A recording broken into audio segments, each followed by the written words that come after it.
2 Kings chapter number 6.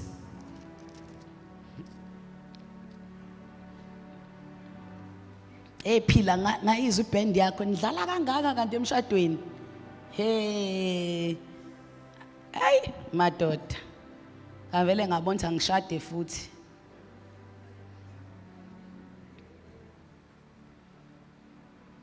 Umuntu wami wathi siphinda kanjani sesishadile ngathi yesike sashada ke. Confuse the enemy. 2 Kings chapter number 6. I want us to start from verse number 8.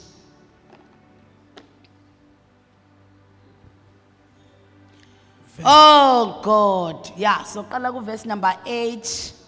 Yeah, let's go to verse number 8. Inkosi yase-Aram yayisilokhu ilwa no-Israyeli yelulekana nezinceku zayo ngokuthi ukumisa kwami kuyakuba sekuthini. Umuntu lowo kaNkulunkulu wathumela enkosini yakwa-Israyeli wathi, qaphelani ukuba ungadluli kuleyo ndawo ngokuba ama-Aram aseyaphumula khona. Inkosi yakwa-Israyeli yayisithuma umuntu kaNkulunkulu kuleyo ndawo ayishoyo. Wayixwayisa ngayo, yaqaphela kungekanye kungekabili kuphela. Inhliziyo yenkosi yase-Aram yayiphethwe itwetwe ngale ndaba. Yabiza izinceku zayo yathi kuzo, ningengitsheli yini ukuthi ngobani abakithi abavuma inkosi yakwa-Israyeli na? Enye yezinceku zayo yathi, hayi inkosi yami inkosi, kodwa u-Elisha umprofethi wakwa-Israyeli uyayitshela inkosi yakwa-Israyeli amazwi owakhulumayo ekamelweni lakho lokulala. Yayisithi, hamba ubone uphi ukuba ngithumele ngimlande. Watshelwa ukuthi bheka useDothani. Wathuma khona amahashi nezinqola nempi enkulu, bafika ebusuku bakaka umuzi nxa zonke. Isikhonzi somuntu kaNkulunkulu sesivukile ekseni saphuma bheka impi enamahashi nezinqola yayiwukakile umuzi. Yayisithi inceku kuye, maye nkosi, sesiyakwenze njani? Wathi ungesabi ngokuba abanathi baningi kunabanabo. Cela ungiphindela futhi. Wathi ungesabi. Verse number 17. U-Elisha wakhuleka wathi, Jehova ake uvule amehlo akhe. Phinda futhi lapho mfundisi. U-Elisha wakhuleka wathi, Jehova ake uvule amehlo ayo ukuba ibone. uJehova wavula ke amehlo aleyo nceku yabona, bheka intaba yayigcwele amahashi nezinqola zomlilo nxa zonke zakhe uElisha. Thank you. Kiphakamisela amehlo am ezintabeni, usizo lwami, usizo lwami, sizo lwami luvela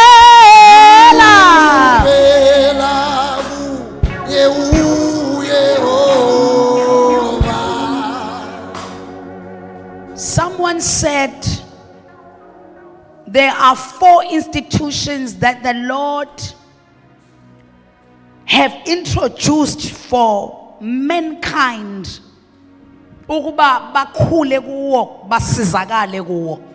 Last Sunday I said to you, come to a place of maturity.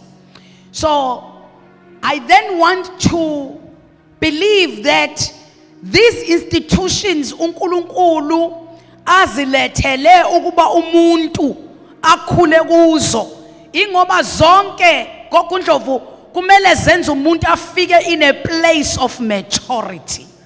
Oh, hallelujah.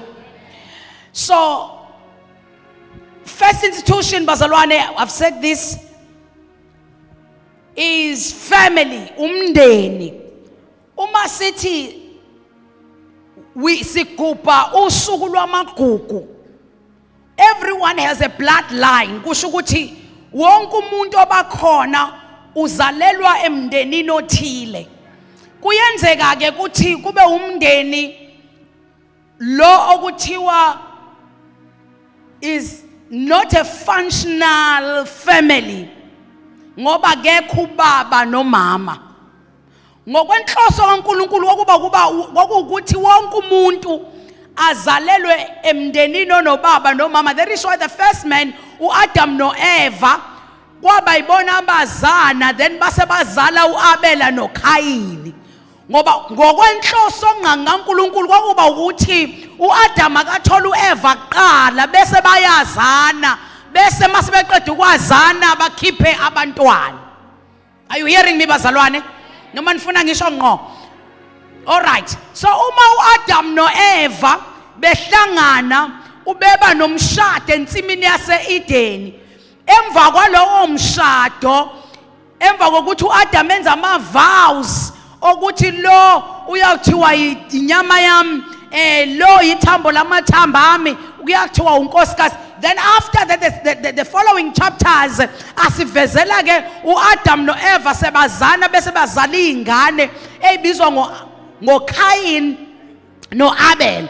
Then uKayin noAbel sesivezelwa bona befundiswa abazali babo ukwazi ukugcina imithetho kaNkulunkulu. Ngicela uthinto osethothani uyafundiswa.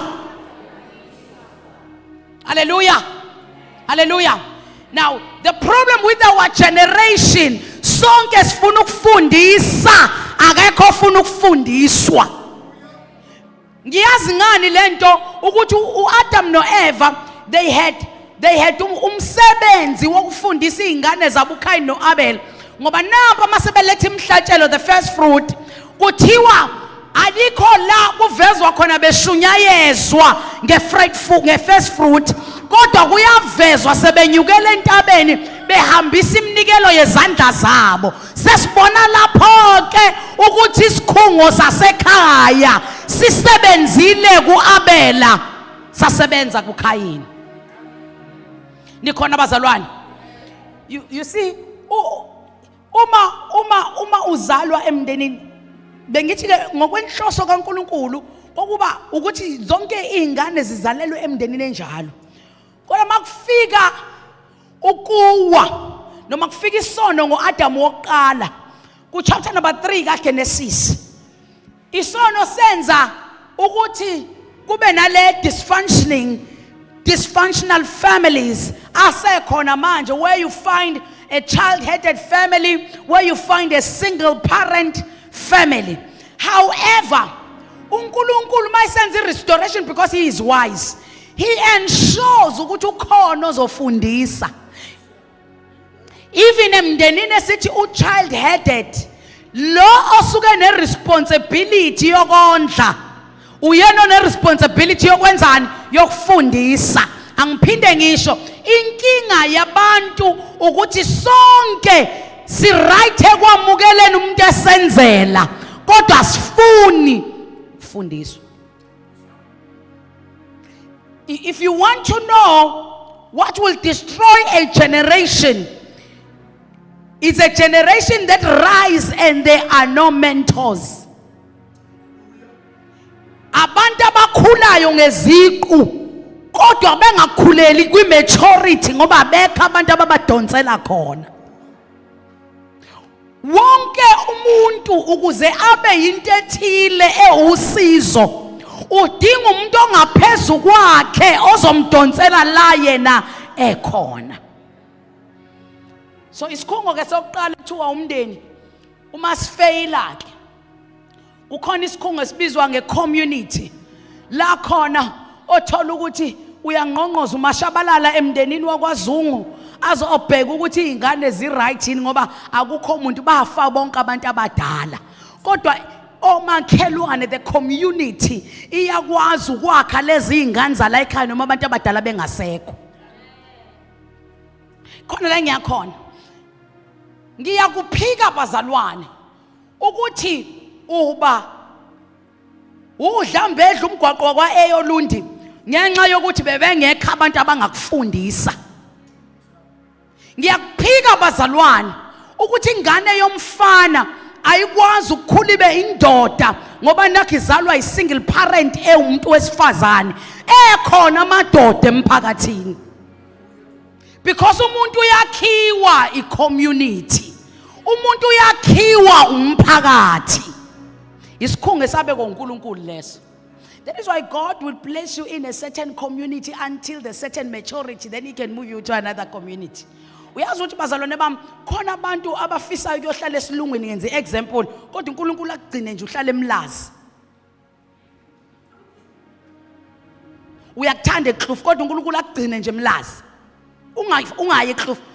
Ukulinde uye kwi certain stage of maturity ngoba njengoba usasemlazi nje uhlala kulo 4 room ufuye izinja kushuthi mhla uyohlala eXhufu uyofuya amabhubesi.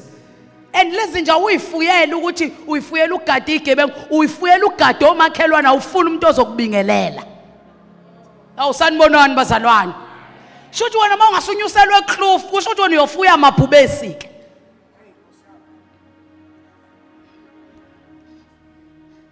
Because lento yokubingelelwa uAnloslina okamakhelwane bele kubelunguza ngebithi hawu sawubona usobuyile emsebenzini ikwenza ushawe uvalo uma ngabe uzohlala ubuya njalo ebusuku ngoba uyamazi umakhelwane is annoying uzokubuza ukuthi awuphuma phi ebusuku. Lento yokubuza umakhelwane ukuthi uphuma phi ebusuku uyingane yentombazane iyakwazi ukugcina. Ulondolozo ukuthi umakhelwane uthanda indaba. Kanti uNkulunkulu uyakwakha ngecommunity. Awu haleluya bazalwane. Lento phela ukuthi uzothi uyangena nje sangweni lakini athi umakhelwane hey yeka kusakhona uJabu eshuma wakho washonayo. Aningenzi kanje kusakhona uJabu. Awubazalwane noma ngabe unembeza ubusucime kangakanani because uthi ungena endlini uvela uze unembeza uvuka ngakusasa usabuyeli lapha usayenze leyo nto ngakusasa ngoba umakhelwane ube yisikhungo somphakathi okhulisa wena. Thinto sejothani uyamdinga umuntu ozokufundisa. Khona ama-bash, ama-street bash ongeke uwenze egcekeni lakini ngoba usaba umama wakamakhelwane wayomngani kama wakho. Ingakho phela ugcinwe kwamasho ngoba uanjabu njengoba umakhelwane nje uyamazi uDoris unyoko uzothi ufuna ukwenza ibash uvinjwe ukuthi uzomemeza ngiyamazi. Futhi abanye omakhelwane la elokushini banesibindi kabi abamemezi benza njani bazalwane baqonda ngqo bafika bangqongqoza kwenzakalani emzini kaDoris yengenziwa lento uDoris akhona ngicela ningihambele baxosha abangani bakho umama wakamakhelwane ongahlangene naye kanti isikhungu uNkulunkulu asenzele. Umthathana uJesu ukhulisa wena bazalwane bami. Kunezinto esasingayi understand ukuthi zenzelwane lapha ngakithi kunomuzi wakwaHadebe makhelwane wasekhaya okukhona ugogo babona babesindisiwe endaweni insindiso nje okuyibona bodwa basindisiwe bengama assemblies. Ugogo uHadebe wayenensimbi njalo ngomgqibelo uzomuze sishaya insimbi ethi nce insimbi yakhala ibiza abantwana ithi geza ithi gqoka ithi hamba uye Sunday school esho kumgqibelo. Sigijime sonke masike samuza ugogo Hadebe becula leyo nto sonke siyagijima siyageza angitsimbi yasho phethi iqala ugeza sonke siyageza sonke siyagqoka stopha selina wethu sesiyaka Hadebe siye Sunday school. Sifike sihlale phansi kaHadebe ugogo Hadebe asifundise uSunday school sithi uSunday school asifundise asivulele iBhayibheli sibancane bazalwane. Kanti uNkulunkulu uthi noma emndenini yethu bekhonza amadlozi behlaba